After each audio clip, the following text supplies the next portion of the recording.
Praise the lord.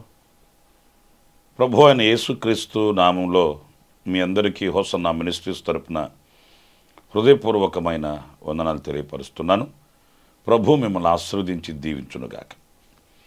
ఈ పూట పరిశుద్ధ గ్రంథంలో నుంచి 107వ కీర్తన 9వ చరణంలో ఒక చక్కటి మాట కొంతసేపు మనం ధ్యానించుకుందాము. ఇందులో విశేషమైన మాట గుర్తిస్తే, ఆశగల ప్రాణమును ఆయన తృప్తిపరిచి ఉన్నాడు అనే మాట ఈ పూట కొంతసేపు మనం ధ్యానించుకుందాము. ప్రియులారా, ప్రతి వ్యక్తికి ఆశలు ఉంటాయి.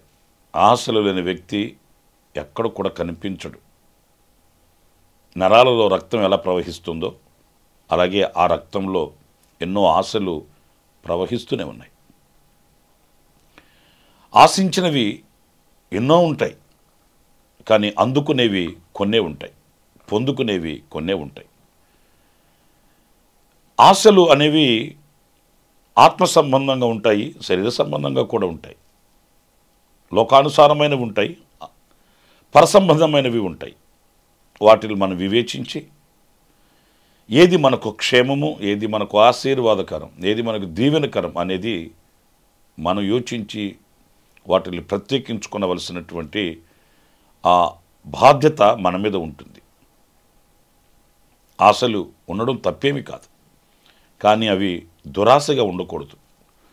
లోక సంబంధమైనటువంటి ఆశలుగా అవి ఉండకూడదు.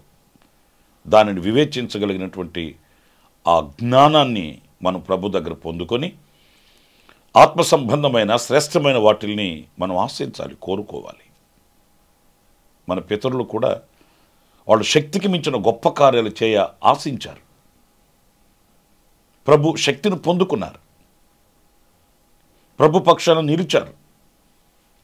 విజయంతో వాళ్ళు పత్రికలై బ్రతికారు. అలాంటి ఆశలు మనకు లేకపోవడం మనం యోచించాలి. దావీదు చిన్నవాడే కదా, మరి ఏం కోరుకున్నాడు? గొలియాతు మీదకు వెళ్ళడానికి వెనకంజ వేయలేదు. యెబూసీయులను హతం చేసి అక్కడ నీకు ఒక ఆలయాన్ని కడతానని ఉన్నతమైన ఆలోచనతో ఆశించాడు. నీవు చిన్నవాడివి, పిల్లవాడివి, చేతగాని వాడివి, చదువు సంధ్య లేని వాడివి, నీ వల్ల ఏమవుతుంది? పెద్దవాళ్లే మౌనంగా కూర్చుంటే అని దేవుడు అతన్ని తృణీకరించలేదు, కించపరచలేదు, త్రోసివేయలేదు. ఆశించిన ఆశను వమ్ము చేయలేదు. మనం ఆశిస్తే దేవుడు శక్తినిస్తాడు, మనం ఆశిస్తే దేవుడు కృపనిస్తాడు, దేవుడు జయమునిస్తాడు. మనం ఆశించాలి. మీరు 119వ కీర్తనలో మరొక మాట కూడా మనం చదువుతాము. 146 5వ వాక్యంలో ఇలా వ్రాయబడి ఉంది: ఎవనికి యాకోబు దేవుడు సహాయకుడగునో, ఎవడు తన దేవుడైన యెహోవా మీద ఆశ పెట్టుకొనునో వాడు ధన్యుడు. ప్రియులారా, చూడండి, దేవుని మీద ఆశ పెట్టుకొని ఆ రీతిగా నడిపించబడే వ్యక్తి ధన్యుడట. దేవుని మీద ఆశ మనకు ఉండాలి. నా దేవుడు నా ఆశను నెరవేరుస్తాడు, నా ఆశను తీరుస్తాడు, నా దేవుడు ప్రార్థన ఆలకిస్తాడు, నా దేవుడు నిశ్చయంగా ఈ కార్యం చేస్తాడు. ఇలాంటి దైవ సంబంధమైనటువంటి ఆశ కలిగి ఉండడం ఒక ధన్యకరమైన అనుభవం అని చెప్పుకోవాలి. మనం ప్రతిదీ కూడా ఆశతోనే ముడిపడి ఉంటుందండి. ఇప్పుడు ఇంత భక్తి మనం చేస్తున్నాము, లోకంలో మనం ఒక ప్రత్యేకించబడిన జనాంగంగా ఉంటున్నాము. ఏంటి దీనికి కారణం అంటే, ఒక ఆశ మన హృదయంలో ఉంది. మనము యుగాయుగములు దేవునితో జీవించాలని, రాత్రింబవళ్ళు లేని పునాదులు కలిగిన ఆ పట్టణంలోనికి మనం చేరాలని, యుగాయుగములు దేవునితో వసించి నివసించాలని, ఇవన్నీ ఆశలే కదా. మనం ఎవరం పరలోక రాజ్యాన్ని చూడలేదు, మనం చూడని దాని కొరకు ఆశపడుతున్నాము. ముఖాముఖిగా మనం ప్రభుని చూడలేదు, కళల్లో దర్శనాలతో ఆయనను వీక్షించాము, ఆయన చూసాము, ముఖాముఖిగా ఆయన చూడలేదు. మరి ముఖాముఖిగా చూడని దేవునిని మనం చేరుకోవాలని ఆశపడుతున్నాం. ఇవన్నీ మనకు ఉండవలసిన ఆశలు,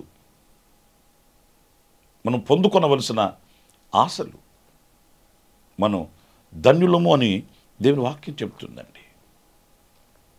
మీరు కీర్తనల గ్రంథంలోనే 27వ కీర్తన 4వ చరణాన్ని చదివితే అందులో వ్రాయబడిన మాట నేను చదువుతాను. యెహోవా యొద్ద ఒక వరమడిగి తిని దానిని నేను వెదకుచున్నాను. యెహోవా ప్రసన్నతను చూచుటకును ఆయన ఆలయములో ధ్యానించుటకును నా జీవితకాలమంతయు నేను యెహోవా మందిరములో నివసింపగోరుచున్నాను. పిల్లలు చూడండి, వాక్యంలో ఆయన ప్రసన్నతను చూడాలని మనకు ఎన్నో ఆశలు ఉంటాయి. కానీ ఇలాంటి గొప్ప ఆశ మనకు ఉన్నదా అని ప్రశ్న మనం వేసుకోవాలి. యెహోవా ప్రసన్నతను చూడాలి. యెహోవా ప్రసన్నత ఎందుకు చూడాలి అంటే అది ఒక ప్రశాంతతతోనూ విశ్రాంతితోనూ పరలోకాన్ని తలపించేది యెహోవా ప్రసన్నత. చూడండి, మనం దేవుని మందిరానికి వెళతాము. ఆ దేవుని మందిరంలో లోక సంబంధమైన అలజడులు ఏవి కనిపించవు. లోక సంబంధమైన కార్యకలాపాలు ఉండవు, వ్యవహారాలు ఉండవు. ఆ దేవుని సన్నిధికి వెళ్ళి మనం ప్రశాంతంగా ఆయన సన్నిధిలో మోకరించి ప్రార్థన చేసుకున్నప్పుడు, ఆయన సత్యవాక్యాన్ని మనం అంగీకరించినప్పుడు ఆ దేవుని సన్నిధిలో అనుభవించే ఆ ప్రసన్నత లోకంలో ఎక్కడ దొరకనిదండి. కోట్ల రూపాయలు మనకు ఉండొచ్చు, ఆస్తులు అంతస్తులు భోగభాగ్యాలు మనం సంపాదించుకొని ఉండవచ్చు, పలుకుబడులు ఆధిక్యతలు ఆధిపత్యాలు మనకు ఉండొచ్చు. కానీ దేవుని ప్రసన్నత మనకుందా? దేవుని ప్రసన్నత మన ఇంట ఉందా? దేవుని ప్రసన్నత మన కుటుంబంలో నిలిచి ఉంటుందా? నేను కాస్త మీకు బాధ కలిగేటట్టు మాట్లాడుతున్నానేమో. కొన్ని కుటుంబాల్లో దైవ ప్రసన్నత కనిపించదు. లోకంలో ఉన్న ఘనతలన్నీ ఉంటాయి, విలువైన వస్తువులు ఉంటాయి, విలువైన సౌకర్యాలు ఉంటాయి, ఘనమైన వ్యక్తులు ఉంటారు, బలము బలగాలు ఉంటాయి. కానీ ప్రసన్నత, నా మట్టుకు నేను ఒక సేవకునికి చెప్పాలంటే కొన్ని కుటుంబాలకు వెళితే ఆ కుటుంబాలలో దైవ ప్రసన్నత కాదు కదా, భయంకరమైన చీకటి క్రియలు కనిపిస్తాయండి. ఎందుకంటే ఆ హృదయాలలో ఆ చీకటి అనుభవాలు చోటు చేసుకుని ఉన్నందుచేత, ఆ చీకటి సంబంధమైన క్రియలు ఆ ఇంట్లో జరుగుతూ ఉన్నందుచేత ఆ చీకటి అలుముకొని వాళ్ళ హృదయాలలో ఏదో తెలియని కలవరం, ఏదో తెలియని ఆందోళన. డబ్బు ఉంటుంది కానీ నెమ్మది ఉండదు, మనుషులు ఉంటారు సమాధానం ఉండదు, తింటుంటారు వంట పట్టదు, ఏదో ఒక రోగాల వలయాలలో చీకటిమయమైన బ్రతుకుని భారంగా ఇడ్చుకుని వెళుతుంటారు. వాళ్ళు చెప్పే మాట ఏంటంటే ఆస్తులకి అంతస్తులకి ఏమి కొదువ లేదండి, కానీ ఎందుకో మా కుటుంబాలలో కొదువ కొదువ కొదువ నెమ్మది ప్రశాంతత లేని అనుభవాలని వాపోతుంటారు. ఆ దైవ ప్రసన్నత ఉన్న కుటుంబాలలో దేవుని యొక్క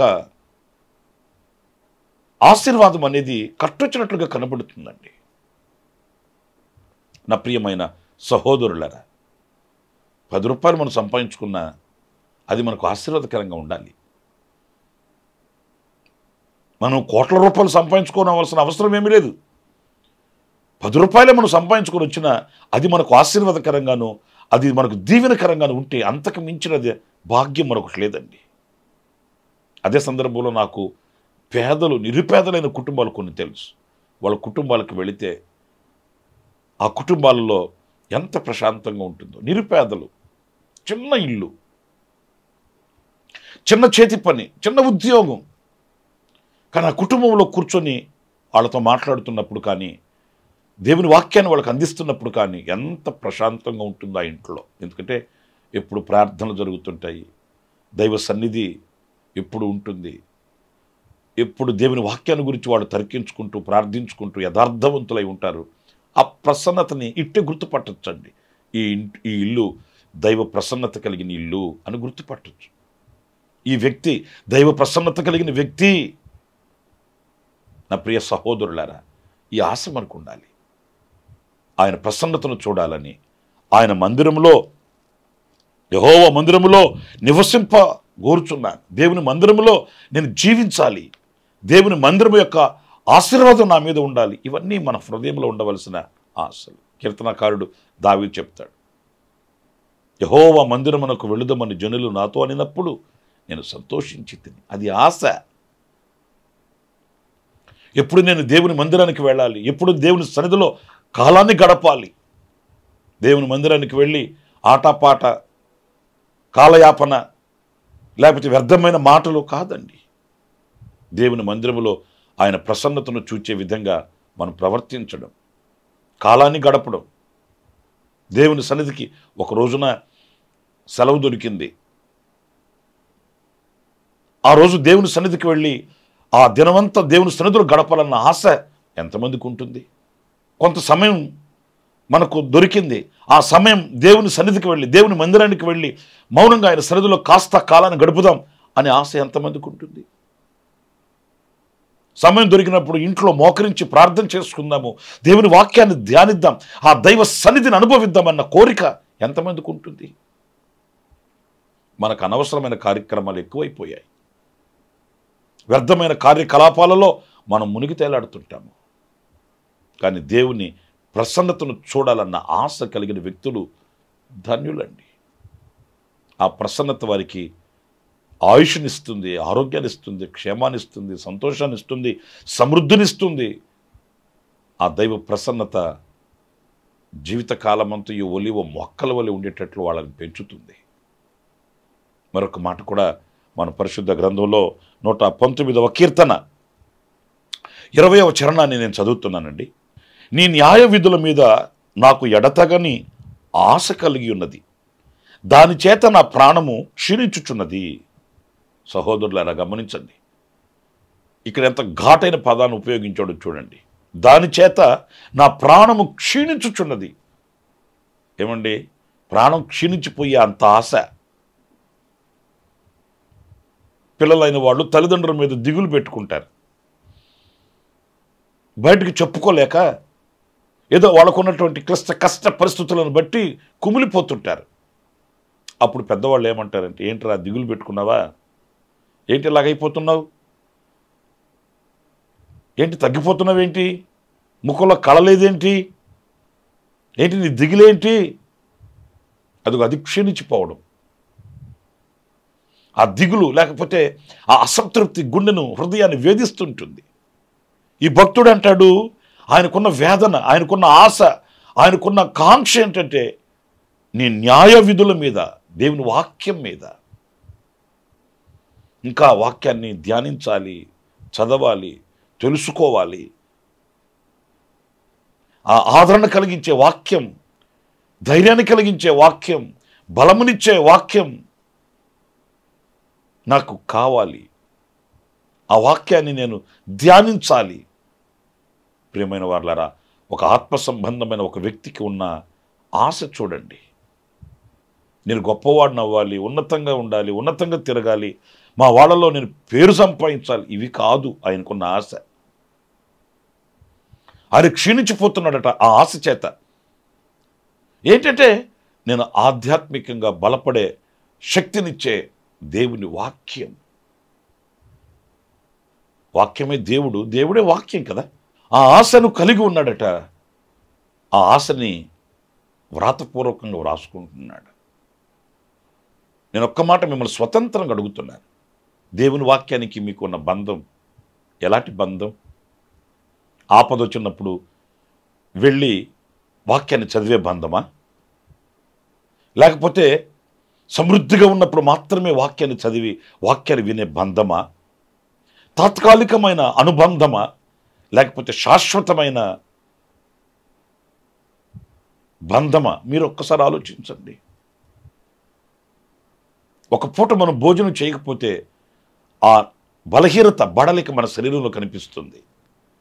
ఒక పూట దేవుని వాక్యాన్ని చదవకపోతే, వినకపోతే, వాక్యాన్ని ధ్యానించకపోతే ఆత్మ సంబంధంగా మనకు కలిగే బలహీనత ఎలా ఉంటుందో ఆలోచించండి. మరి అలాంటప్పుడు మన ఆత్మకు శక్తినిచ్చే ఆ వాక్యాన్ని ఎంతగా ఆశ కలిగి అపేక్షిస్తున్నాము, మన హృదయాల్లో వాక్యాన్ని దాచుకుంటున్నాము, మన హృదయంలో ఆ వాక్యానికి స్థానం ఇస్తున్నాం అనేది మనం ఆలోచించవలసిన విషయం కాదంటారా? దేవుని వాక్యాన్ని మీద ఆశ పెట్టుకోండి, దేవుని వాక్యాన్ని ఆస్వాదించండి. ఆ వాక్యం మనల్ని ఆశీర్వదిస్తుంది, జీవింపచేస్తుంది, బలపరుస్తుంది. ఇంకొక మాట కూడా నేను మీకు జ్ఞాపకం చేస్తాను. అది కీర్తనలు 119:18 చరణాన్ని నేను చదువుతున్నానండి. నీ ధర్మశాస్త్రమునందు ఆశ్చర్యమైన సంగతులను చూచునట్లు నా కనులు తెరువుము. ఇక్కడ ఆయన ధర్మశాస్త్రమునందలి ఆశ్చర్యమైన సంగతులను చూడాలన్న ఆశ. లేఖనాల్లో ఎన్నో ఆశ్చర్యమైన కార్యాలు ధర్మశాస్త్ర గ్రంథమునందు లిఖించబడి ఉన్నాయి. ఈ కార్యాలని నేను చూడాలి. ఇది ఉన్నతమైన ఆశ అండి. మనం చదువుతాం, వాక్యాన్ని గడగడ చదివేస్తాం. ఒక పుస్తకం చదివినట్టు, వార్తాపత్రిక చదివినట్లు ఇలాగా మనం చదివేస్తాం. కానీ ఆ చదివిన విషయాల్ని నేను కనులారా చూడాలన్న కోరిక కలిగి ఉండడం గొప్ప ఆశ అండి. ప్రభువా, మరి ఆ దినాల్లో చేసేవే ఈ దినాల్లో మాకు చేయవా అని మనం అడిగి పొందుకోవాలి. లేఖనాలలో వ్రాయబడి ఉన్నాయి, ఇవి నా బ్రతుకులో ఎందుకు జరగవు, నా ప్రభు నా బ్రతుకులో చేస్తాడన్న నిరీక్షణతో ఎదురు చూడాలి. వ్రాతలుగా కాదు, ఆ వ్రాతలన్నీ మన బ్రతుకులు అనుభవాలుగా మార్చబడినట్లు ఆశ కలిగి ఉండాలి. ఎన్నో వాగ్దానాలు మనకున్నాయి, వాగ్దానాలు వింటుంటాం, ఆ వాగ్దానాల మీద చేతులుంచి ప్రార్థన చేస్తుంటాము. ఆ కార్యములను చూడాలన్న ఆశ కూడా మనకు ఉండాలండి. ఇలాంటి వ్యక్తుల గురించి వాక్యం ఏమంటుందంటే, వీరు ధన్యులు అని వాక్యం చెప్తుంది. అలాంటి ధన్యకరమైన బ్రతుకుని ప్రభు మనకు అనుగ్రహించునుగాక. తలలు వంచండి, ప్రార్థన చేసుకుందాం. జీవాధిపతి అయిన ప్రభువా, మీకు వందనాలు. ఎలాంటి ఆశ కలిగి ఉండాలి అనేది మేము లేఖనాల్లో నుంచి కొన్ని విషయాల్లో నేర్చుకుంటూ వచ్చాము. ఆ రీతిగా మమ్మల్ని సిద్ధపరచండి. అలాంటి ఆశను మాలో పుట్టించండి. అలాంటి ఆశయంతో ముందుకు వెళ్ళడానికి సహాయం చేయండి ప్రభు. మా పితరులు మంచి ఆశలు కలిగిన వారై నీ కొరకు పత్రికలై సాక్షులై నిలిచారు. ఆ రీతిగా మేముండుటకు సహాయం చేయండి. ఏదో లోక సంబంధమైనవి కాదు, ఆత్మ సంబంధమైన వాటి మీద ఆశ కలిగి తృష్ణ కలిగి ఉండడానికి, దుప్పి నీటి వాగుల కొరకు ఆశపడినట్లు ప్రభువా, మేము మీ కొరకు ఆశపడడానికి, మీ వాక్యం కొరకు ఆశపడడానికి, మీ కార్యములను చూడాలని ఆశపడడానికి మీరు మాకు కృపను అనుగ్రహించి నడిపించమని మమ్మల్ని మీ చేతులు సమర్పించుకుంటూ, ఈ మాటలు విన్న ప్రతి ఒక్కొక్కరి మీద మీ దృష్టి ఉంచి చేయి పట్టి నడిపించి గమ్యం చేర్చమని, కుటుంబాన్ని దీవించి ఆశీర్వదించమని, ప్రతి కుటుంబం స్వర్గసీమగా ఉండేటట్లు సహాయం చేయమని, ఎవరైనా బలహీనతలతో ఉంటే, అనారోగ్యంతో ఉంటే వారిని ముట్టి స్వస్థపరచమని వేడుకుంటున్నాను. మీ బాహు చాపండి నాయన, మీ దృష్టి సాలించండి ప్రభు, మీ వాక్కు పంపండి నాయన. విడుదల, విజయాన్ని, ఆరోగ్యం కలుగునట్లుగా సహాయం చేయమని మమ్మల్ని మీ చేతులు సమర్పించుకుంటూ యేసు నామములో ప్రార్థించి వేడుకొనుచున్నాను తండ్రి, ఆమెన్, ఆమెన్. ప్రభు మిమ్మల్ని అందరిని ఆశీర్వదించి దీవించునుగాక. ఈ దినమంతా విశేషమైన కృప నా దేవుడు మీకు సమృద్ధిగా అనుగ్రహించునుగాక. ఆమెన్. ప్రతి దినము ఈ అనుదిన కృపాను సందేశాల కొరకు, ఇంకా మరిన్ని ఆత్మ సంబంధమైన సందేశాల కొరకు ఈ మా యూట్యూబ్ ఛానల్ ని సబ్స్క్రైబ్ చేసుకోండి. Pastor Ramesh, ministries.